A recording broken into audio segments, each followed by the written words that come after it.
Max Hirsch, in Stolp geboren, am 16. März 1889, Proskauer Straße 20 war dein Ort, bis sie dich von dort vertrieben. Am 3. März 1943 ging der 33.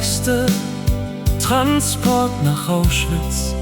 Dort endete dein Leben im März, fern von deinem Zuhause. Sie sind Namen, keine Zahlen, Menschen, keine Schatten. Erinnern wir uns, damit es nie wieder geschieht.